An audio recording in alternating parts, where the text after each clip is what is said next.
이사야 28장 14절에서 22절까지 말씀을 봉독해 드립니다. 이사야 28장 14절에서 22절까지의 말씀입니다. 이러므로 예루살렘에 있는 이 백성을 치리하는 너희 경만한 자여, 여호와의 말씀을 들을지어다.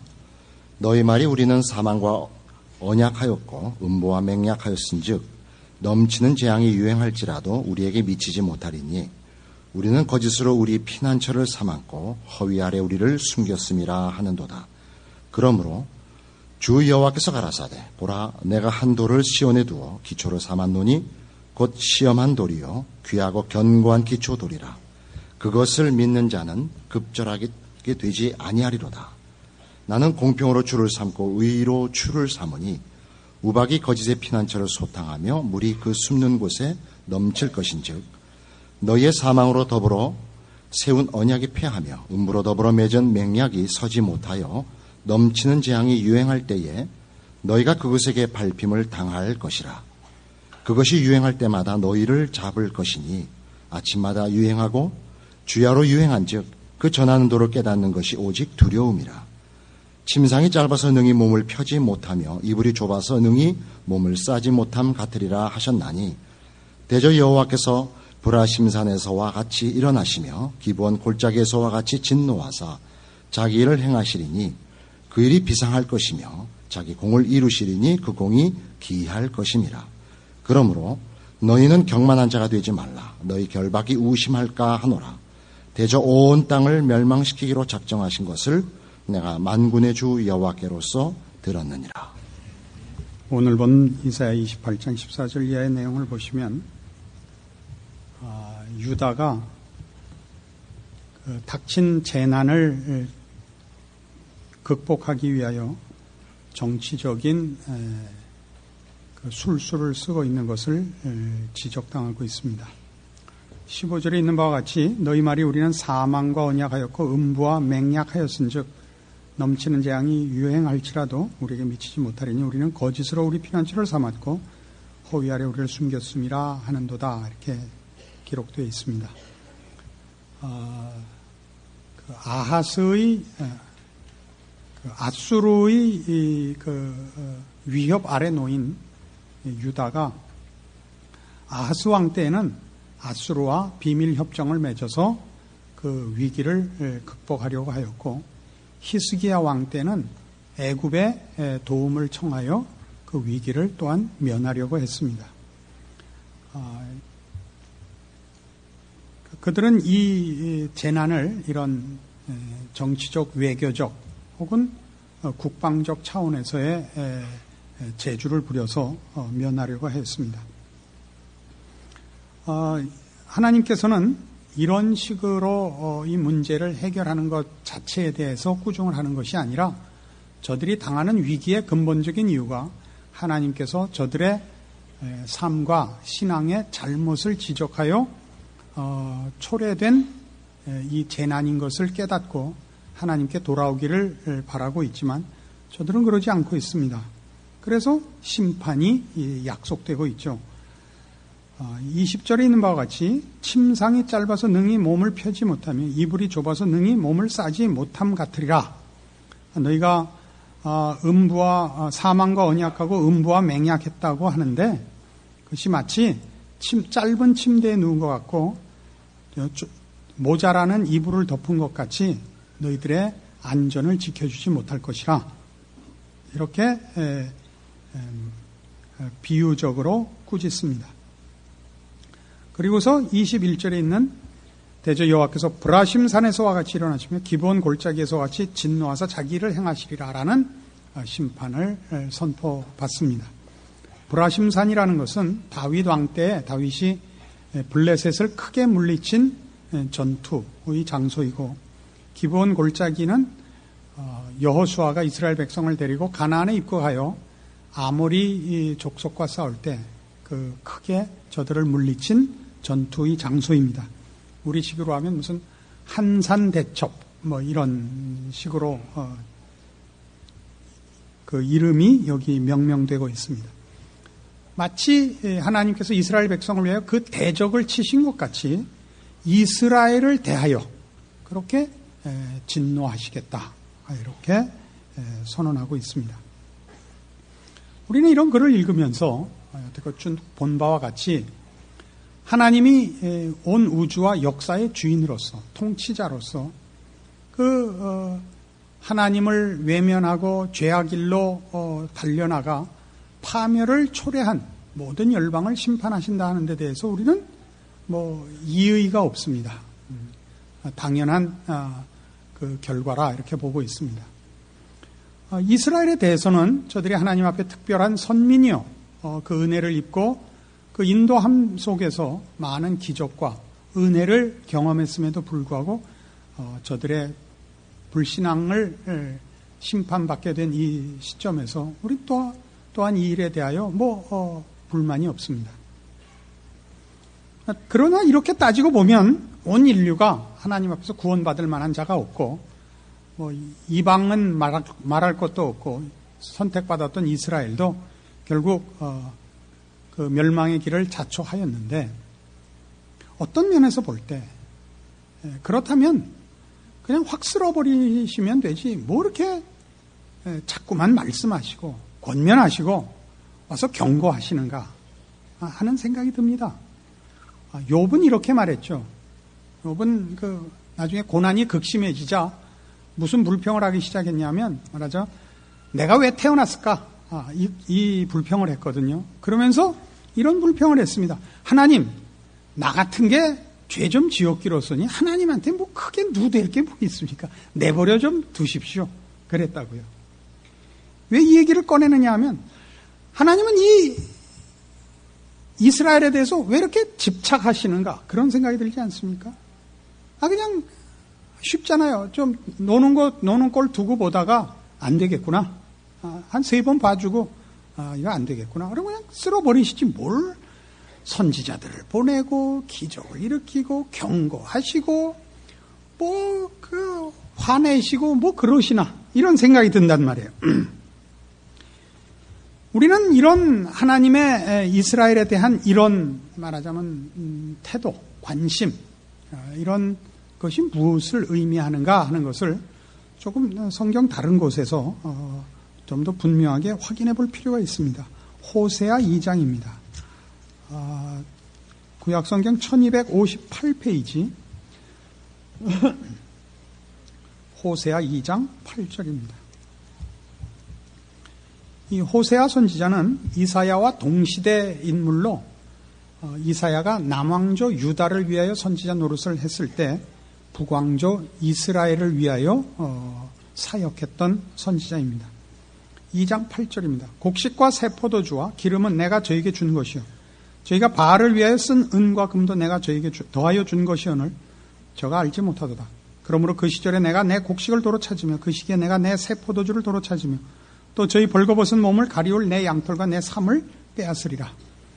자, 이 이스라엘을 향하여 하나님께서 이렇게 말하자면 화를 내십니다. 저들이 하나님을 외면하고 우상을 섬기는데, 그 우상을 만든 금과 은도 하나님이 준 것이고, 그 우상을 섬기러 가는 날 아침밥도 하나님이 준 것이고, 거기 가는 차도 하나님이 주셨고 기름도 하나님이 주셨다, 그런 뜻입니다. 그러니까 하나님이 인간의 모든 필요, 그 존재와 가치와 의미에 필요한 모든 것을 하나님만이 공급하실 수 있는데, 그것으로 인간은 하나님 앞에 감사하거나 하나님의 뜻에 부합한 복된 길로 가지 않고 딴짓을 하더라, 이겁니다. 5장에 가보시죠. 같은 호세아서 5장 3절. 에브라임은 내가 알고 이스라엘은 내게 숨기지 못하나니, 에브라임아 이제 네가 행음하였고 이스라엘이 이미 더러웠느니라. 저희의 행위가 저희로 자기 하나님에게로 돌아가지 못하게 하나니 이는 음란한 마음이 그 속에 있어 여호와를 알지 못하는 까닭이라.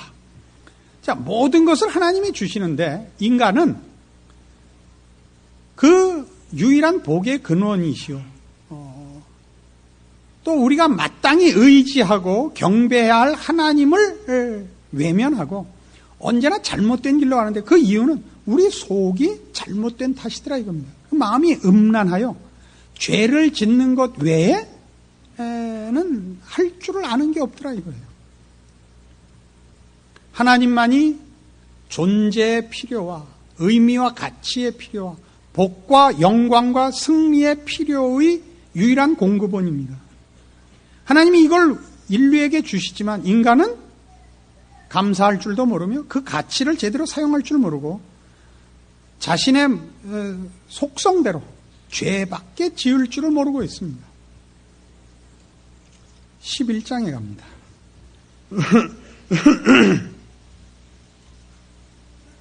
11장 1절 이스라엘이 어렸을 때 내가 사랑하여 내 아들을 애굽에서 불러내었거늘 선지자들이 저희를 부를수록 저희가 점점 멀리하고 바알들에게 제사하며 아로새긴 우상 앞에서 분향하였느니라. 그러나 내가 에브라임에게 걸음을 가르치고 내 팔로 안을지라도 내가 저희를 고치는 줄을 저희가 알지 못했도다. 내가 사람의 줄 곧 사랑의 줄로 저희를 이끌었고 저희에게 대하여 그 목에서 멍에를 벗기는 자같이 되었으며 저희 앞에 먹을 것을 두었었노라. 이 얘기는 이겁니다. 그러니까 하나님이 왜 자꾸 와서 관심을 보이며 경고하시며 혹은 심판하시는가? 하나님만이 복이시오, 진리시오, 생명이신데 하나님을 외면하고 잘못된 길로밖에는 갈 줄 모르는 우리를 하나님이 놓아두실 수 없더라 이겁니다. 왜요? 사랑하기 때문에. 그래서 늘 오셔서 우리에게 우리 인생에 개입하시며 우리 자신에게 간섭하셔서 하나님이 자꾸 화도 내시고 심판도 행하시고 그러신다 이겁니다. 그러나 우리는 하나님이 우리를 고치시는 줄도 모르더라 이거죠. 하나님이 우리를 고치시기 위하여 개입하시면 우리는 화만 내더라 이겁니다. 응? 예수 좀 잘 믿으려고 그랬더니 자꾸 힘들어지더라 이거예요. 세상의 길로 가는 걸 하나님이 막았더니 하나님한테 화를 내더라 이거죠. 이것들이 말하자면 답입니다. 이사야서만이 아니라 지금 본 호세아서만이 아니라 성경 전체가 우리에게 가르치는 게 뭐냐? 하나님이 우리를 사랑하시더라 하는 것입니다. 우리는 하나님을 사랑하지 않습니다. 우리는 자기를 사랑하며 죄를 사랑합니다. 그러나 하나님은 우리를 사랑하시기 때문에 우리를 놓아두시지 않더라는 것입니다. 우리는 종종 우리의 신앙이 우리가 하나님을 선택하고 구원을 작정하고 하나님의 자녀답게 사는 것을 우리의 조건으로 이렇게 생각들을 많이 합니다. 그러나 성경의 가르침을 들어가 보면 하나님이 우리를 사랑하였고 우리는 죄를 사랑하였고 우리는 자기 길로 갔으나 하나님이 그 신실하심과 능력으로 무한하신 사랑으로 우리를 고치시며 돌려놓으시며 끊임없이 하나님의 자녀된 자리를 붙잡아 지키게 하고 계신다 이렇게 가르치고 있습니다. 이게 무슨 얘기냐? 우리 한국교회는 신앙이라는 것을 기독교 신앙이라는 것을 자기가 작정하고 자기가 결심하는 자격과 조건 위에 많은 것들을 놓고 있습니다.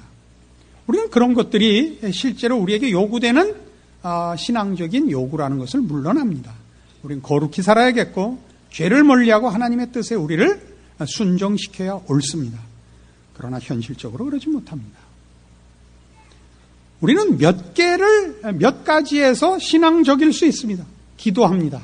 성경을 봅니다. 전도합니다. 헌금합니다. 봉사합니다.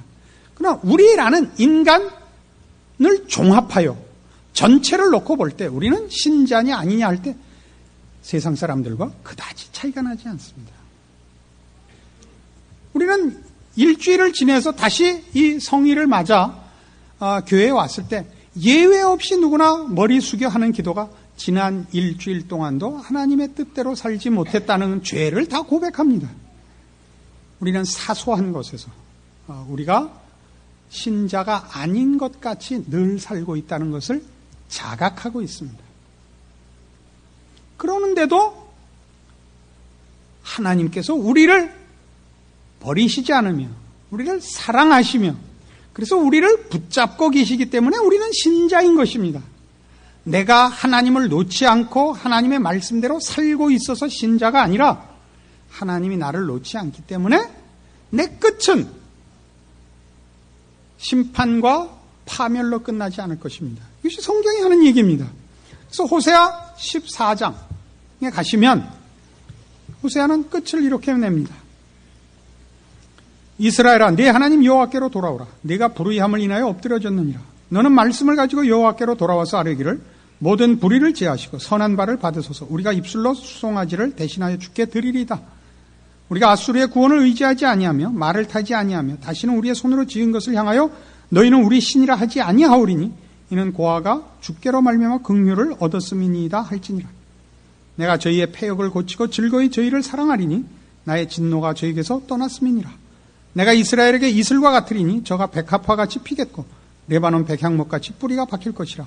그 가지는 퍼지며 그 아름다움은 감람나무와 같고 그 향기는 레바논 백향목 같으리니 그 그늘 아래 거하는 자가 돌아올지라. 저희는 곡식같이 소송할 것이며 포도나무같이 꽃이 필 것이며 그 향기는 레바논의 포도주같이 되리라. 에브라임의 말이 내가 다시 우상과 무슨 상관이 있으려 할지라. 내가 저를 돌아보아 대답하기를 나는 푸른 잣나무 같으니 네가 나로 말미암아 열매를 얻으리라 하리라. 이 결론의 중요한 두 내용은 이겁니다. 4절에 있는 내가 저희의 패역을 고치리라. 8절에 있는 나는 푸른 잣나무 같으니 네가 나로 말미암아 열매를 얻으리라 이겁니다. 이런 기독교 신앙에 있어서는 가장 핵심이 되고 중요한 근거가 되는 내용입니다.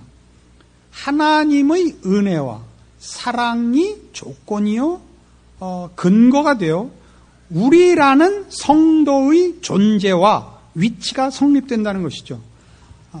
로마서 4장에 가보시겠습니까? 구원을 논할 때 이미 이 얘기를 하였습니다. 신약성경 243페이지 로마서 4장 6절입니다. 구원을 이렇게 얘기합니다. 우리는 구원을 예수를 믿어서 얻은 것 이렇게 잘 이해하고 있습니다. 근데 그 예수를 믿어 얻은 구원이 마치 자기의 조건과 자격이 되어 믿는다는 조건을 만족시켜 얻은 구원같이 생각하시면 안 됩니다. 6절에 이렇게 되어 있죠.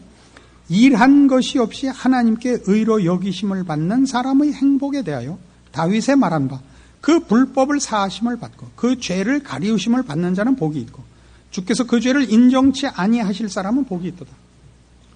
이게 다 무슨 얘기인가 보세요. 일한 것이 없이 복을 받는 사람, 조건도 자격도 없이 복을 받는 사람의 행복, 이게 뭐냐? 이게 우리가 받은 구원을 그렇게 얘기하는 겁니다. 그 불법을 사하심을 받고 그 죄를 가리우심을 받고 주께서 그 죄를 인정치 아니하는 사람, 그게 구원입니다. 우리가 죄를 다 꺼내서 잘라버리고 돌이키고가 아니고 하나님이 우리가 지은 죄를 사하시며 안 지은 것 같이 해서 구원하신 겁니다. 이 하나님이 우리 아버지십니다. 그러니까 우리는 우리의 신앙을 아까도 얘기한 것 같이 몇 가지 항목들, 기도, 성경 읽기, 전도, 헌금 이런 것으로 점검할 것이 아니라 우리 전 인격을 놓고 전인을 놓고 우리를 보면 우리는 일주일 내에 범죄자와 방불합니다. 우리가 가지는 믿음은 그럼에도 불구하고 하나님이 나를 사랑하사 나를 버리시지 않는다는 것 때문에 성도인 것을 우리가 감히 믿고 우길 수 있는 것입니다. 그러니까 신자된 복이 뭐냐? 그러면 하나님이 우리를 사랑하신다는 사실을 아는 것이요. 그 하나님이 우리 아버지라는 걸 아는 것이죠. 우리 큰놈이 이번에 어느 날 지 엄마를 싹 부르더니 어머니 마음 단단히 잡수시고 이 얘기를 들으세요. 좀 충격적인 얘기를 해야겠습니다. 그 마음을 단단히 어디 가서 애라도 하나 낳고 한 줄 알았어요. 이번 달에 제가 카드를 좀 많이 썼습니다. 막 웃고 들어오더니 난 저 새끼가 어디 가서 애라도 하나 낳고 왔느냐고 굉장히 놀랐는데 돈 좀 썼대. 돈 많이 쓴 것도 큰 죄예요. 정말 나중에 청구서 날라왔는데 의악하게 쓴 거예요. 지 엄마가 뭐라 그렇게 자식이 대범한 데가 있어요. 이 엄마의 눈에 아들이라는 거는 굉장한 존재입니다. 내가 뭐라 그러고 시끄러 조용해. 당신이 그러면 내가 하고 싶다가도 하기 싫단 말이야. 이러고 지 아들이 뭐라고 여보 쟤 하는 얘기 들었어? 똑같은 얘기인데 응? 우리 애가 중국 애가 있어요. 지 엄마가 밥이나 제대로 먹고 있는가 한번 가봐야겠다. 아들이 뭐라고 답했게요? 엄마 한국이나 지켜줘. 그럼 막 웃어요. 내가 당신 좀 조용히 해. 이 사람은 나보고만 밤낮 조용히 하라 그래. 당신은 매주일 강대상에 나가 떠들면서 왜 그러죠? 자기 애가 다른 애들보다 특별히 더 잘났나요? 아니죠. 전혀 그렇지 않아요. 그런데 왜 자기 아이 편을 들죠? 자기 애니까. 자기 애라는 걸 누가 정하나요? 부모와 자식을 정하나요? 그렇게 태어나죠. 우리도 그래요. 어떻게 하다가 우리가 이 성도가 됐는지 우리가 몰라요. 하나님이 왜 나를 사랑했는지, 왜 나를 구원했는지 몰라요. 하여튼 어느 날 보니까 하나님이 우리 아버지신 거예요. 그러면 이거 신나는 거예요. 이걸 아세요? 그러니까 이 사상을 여러분의 신앙을 개판을 쳐도 좋다에다는 적용시키면 안 돼요. 근본에다 적용을 시키세요. 여러분의 신분과 운명에 대하여. 이게 성경이 하고 싶어하는 얘기예요. 뭐라고요? 일한 것이 없이 하나님께 의로 여기심을 받는 사람의 행복. 이걸 신자가 갖고 있는 거예요. 그러니까 우리가 지금 이사야를 보면서 온 인류의 패역함과 그 죄로 인하여 자초한 심판을 선포하는 이 하나님의 두려운 심판의 메시지 속에 그러나 뭐가 드러나요? 이렇게 하는 이유가 그의 자녀들에게는 그들을 고치며 복주기 위한 사랑의 개입이라는 거죠. 그래서 오늘 이사야 28장으로 돌아가 보시면 오늘 본문에 다 들어있습니다만 읽지는 않았죠. 23절부터 이렇게 나와요. 너희는 귀를 기울여 내 목소리를 들으라. 자세히 내 말을 들으라. 파종하려고 가는 자가 어찌 끊이지 않고 갈기만 하겠느냐. 그러니까 하나님께서 땅을 이렇게 가는 것이 밭을 가는 거래요. 우리에게는 밭을 가는 거래요. 밭을 가면 어때요? 돌 걷어내고 잡초 제하고 땅을 깊이 파서 산소가 흙 속까지 잘 유입되게 하죠. 그리고 배수가 잘 되게 하고. 하나님의 백성들에게 임하는 심판이나 하시는 경고들은 다 밭을 가는 것 같은 손길이지 궁극적인 심판의 손길이 아니라고요. 그는 27장에도 나왔었어요. 27장 7절 보세요. 주께서 그 백성을 치셨은들 그 백성을 친 자들을 치심과 같았겠으며 백성이 살육을 당하였던들 백성을 도륙한 자의 살육을 당함과 같았겠느냐. 그게 같으냐 이거예요. 여러분이 여러분의 자식을 때리면 죽으라고 때리겠어요? 응? 여러분 자식을 욕하면 욕먹고 귀가 멀라고 욕하겠어요? 그렇지 않잖아요. 왜 이런 일이 생긴다고요? 하나님은 우리에게 있어서 무한하신 사랑의 아버지시라고요. 이게 성경이 하는 얘기예요. 이게 우리 모든 믿음의 최고의 그 내용이에요. 우리가 믿는 건 나를 믿는 게 아니에요. 이 하나님을 믿는 거예요. 그래서 어떠한 상황, 어떠한 처지에서도 하나님의 백성들에게서는 절망과 비극이 있어서는 안 됩니다. 슬픔은 있을 수 있죠. 우리의 못난 것을 슬퍼해야 됩니다. 애통해야 됩니다. 절망은 없습니다. 여러분이 저지르는 불효 중에 최고의 불효는 뭐냐면 부모의 사랑과 능력을 외면하고 도망가는 것입니다. 자녀들이 저질러서는 안 되는 최고의 죄는 가출입니다. 찾아올 걸 믿고 나가는 거면 괜찮습니다. 그러니까 찾을 만한 데까지만 가야지 못 찾을 때 저기 무슨 남극 대륙, 볼리비아 이런 데로 도망가시면 안 됩니다. 가출도 친구한테만은 어디로 가는지 얘기를 해서 부모님이 서너 군데만 전화하면 어디 갔는지 알게 이렇게 해야 됩니다. 별걸 다 가르쳐주고 앉았어요.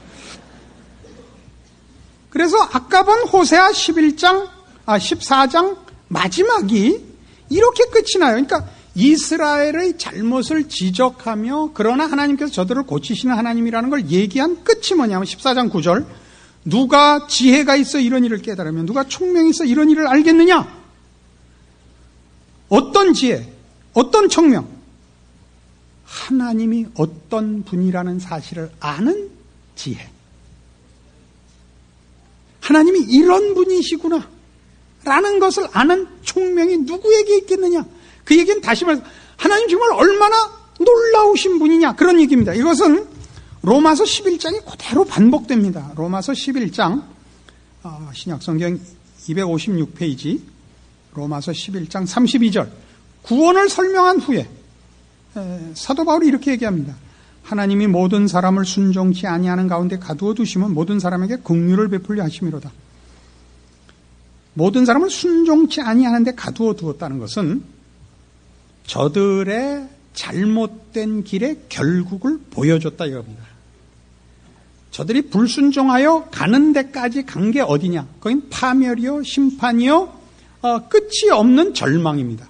거기까지 가서 인류가 어떤 존재며 그들이 만들어낸 결과가 무엇인가를 보여주는 자리까지 간 이유는 뭐냐? 구원이 하나님께만 있다는 걸 알리기 위해서다 이겁니다. 깊도다 하나님의 지혜와 지식에 부여하며 그의 판단은 측량치 못할 것이며 그의 길은 찾지 못할 것이로다. 누가 주의 마음을 알았느냐? 누가 그의 모사가 되었느냐? 누가 주께 먼저 드려서 갚으심을 받겠느냐? 먼저 드려서 갚으심을 받겠느냐? 누가 조건과 자격을 가져 그 결과를 받아내겠느냐? 하나님 앞에. 그러니까 우리 하나님을 믿는다. 우리가 믿고 있는 이 기독교라는 종교에서의 최고의 핵심 뭐냐? 하나님이시거든요. 하나님이 어떤 분이냐? 하나님은 은혜로우시며 자비하시며 노하기를 더디하시며 자비와 긍휼이 풍성하신 하나님입니다. 그는 전능하시되 그는 무한하신 사랑으로 은혜를 그의 자녀들에게 한없이 베푸시는 우리 아버지십니다. 이것이 기독교 신앙의 핵심이죠. 누가 먼저 주께 드려 갚으심을 받겠느냐? 그럴 수 없습니다. 우리는 다 우리의 필요를 또는 하나님께 무슨 도움이 되는 존재가 아닙니다. 하나님만이 모든 것을 주시며 우리의 필요에 원천이십니다. 그것을 우리가 자격이 있어서가 아니라 그의 사랑과 은혜로 인하여 받습니다. 그래서 36절 이렇게 다시 나오죠. 이는 만물이 주에게서 나오고 주로 말미암고 주에게로 돌아갑니다. 영광이 그에게서 있으리로다. 아멘. 이게 우리의 우리된 자랑입니다. 하나님을 아버지라 부르는 그 기이한 영광입니다. 여러분이 어떤 처지에 있고 어떤 수준에 있고 어떤 믿음의 위치에 있는지 모르겠습니다만 여러분이 신앙적으로 좀 앞섰던 신앙적으로 좀 처져 있던 예외 없이 이 하나님의 자녀입니다. 이 사랑을 바라며 그를 힘입는 것이 우리의 특권입니다. 우리는 우리가 얼마나 하나님 앞에 쓸모 있었는가를 말할 존재가 아닙니다. 누가 더 많이 이 하나님의 사랑을 확인하며 이 하나님의 사랑에 부응하느냐 하는 것이 신앙생활일 것입니다. 여러분 혹시 여러분의 신앙을 업적과 자격으로 논하여 절망에 빠지신 분이 있다면 이 말씀이 여러분의 위로가 되기를 바라고 혹시 여러분이 몇 가지 신앙적인 능력이 있어 여러분이 좀 신앙이 낮다고 생각하는 분이 있다면 그런 능력과 자격의 자리에서 벗어나 사랑을 입은 자녀의 위치로 돌아오셔서 더 많은 신자된 자랑들을 감사거리들을 확인하실 수 있는 오늘 말씀이기를 바랍니다. 기도하십시다. 하나님 아버지 은혜를 감사합니다. 하나님께서 우리 아버지시며 우리가 사랑을 베푸시며 은혜를 베푸시며 복 주시기를 기뻐하십니다. 우리는 이 사실을 근거하여 신자된 자리를 지킵니다. 우리의 못난 것과 우리의 미련한 것과 더러운 것과 모든 죄악된 속성들 그 절망과 슬픔 속에서 사랑과 은혜로 찾아오시며 거룩한 결과를 우리에게 이루실 우리 아버지의 손길을 바라며 믿으며 소망하며 우리의 승리를 주 안에 둡니다. 바로 그런 자세로 우리의 평생을 주 앞에 바치게 하시고 그리고 10번을 넘어져도 12번 일어나는 믿음의 승리와 인내가 우리에게서 그 마지막 영광을 결실하는 그날까지 늘 우리를 지키게 하여 주시옵소서. 예수님 이름으로 기도합니다. 아멘.